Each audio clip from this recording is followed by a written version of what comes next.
Hello dear friends and welcome to this video.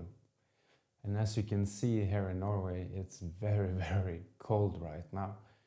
But we have these wonderful sweaters, so they help us keep us warm. But that is not what we will talk about today. Today we will talk about creatine and being diabetic. Very important, I'm not a healthcare professional. I'm just talking about my own experience taking creatine every day as a diabetic. And there is a lot of research, maybe one of the most researched compounds for, in general, exercise, but also now cognitive abilities. They're also looking now at other things. So it's very, very interesting, creatine. It has a very, very, very, very, very big, profound scientific base behind it.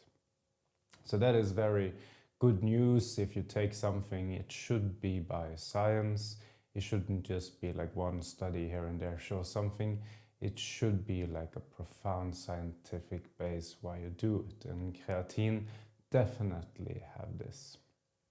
The suggested dose is between 3 and 5 grams a day. Some people also take a bit more in the beginning because it can take some time for the muscles to be saturated by creatine. So, I mean, up to you how you prefer.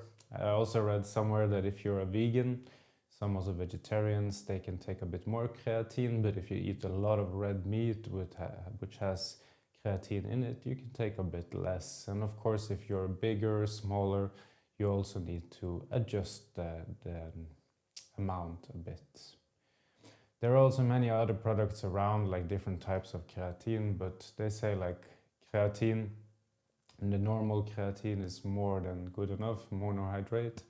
So don't waste a lot of money on like fancy stuff that says something, you know, the normal stuff is more than fine.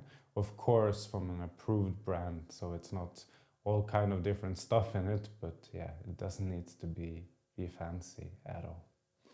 And for my own sake, I just take it like, take the scoop and I take some water and rinse it down very easily. Some people mix it in juices or shakes or whatever. So whatever you prefer, as long as you take it. And most of the studies are with sports, so it has shown effect on strength, on muscle mass, which is of course very nice, and also explosiveness in different types of sports. If I understand the research correctly, it's not so much evidence when it comes to like marathons or very long time like activities, but when it comes to like short duration and power, strength, then creatine has shown a lot of effect. And important for everybody is recovery after training. So many also, us diabetics, we maybe don't have perfect blood sugar, so then it can take a bit more time with also recovery after training. And here creatine shows a lot of benefits, so you can also then train more, you will recover faster, which is important for everybody, but maybe especially if you're suffering from a chronic illness. So that is very, very important. What is also very interesting now is all they are researching when it comes to mental health and creatine. So we see things with memory, for example, short-term memory, their creatine shows some effect. And maybe also, this is very early stage, but maybe it can also have some effects on different types of neurological diseases like Alzheimer's and so on. So there is no, as I understand it, no like 2 lines under the answer, but it can be that also here it can help. And also, for if you're diabetic, it can also be important when it comes to brain fog. There is also some research that you feel clearer, and also when it comes to energy, like you feel more energized during the day. And also if you have less sleep and a lot of stress, there is also a lot of evidence that creatine can be highly beneficial. Some evidence also points to that creatine can help with bone health, especially bone density, and also with skin and hair. But here the research is a bit more limited than when it comes to the cognitive and yeah, when it comes to sport, to muscles. So this is also something that can be interesting, but here more research needs to be done. And if you're a diabetic, it's extremely important as well with this insulin sensitivity. And we know if you have more muscle mass, then the insulin sensitivity gets better.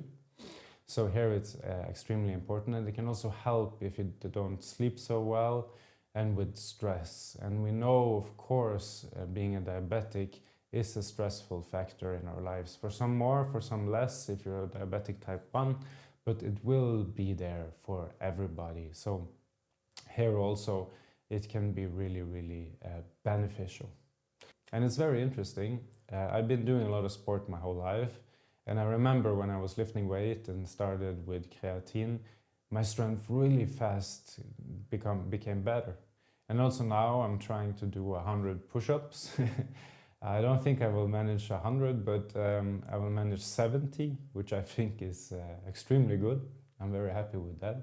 And when I started doing creatine, it quickly jumped, like I could do 10 more after a few days. So maybe it's, of course, placebo, but again, maybe it has some real benefits there also. So that was very interesting to see.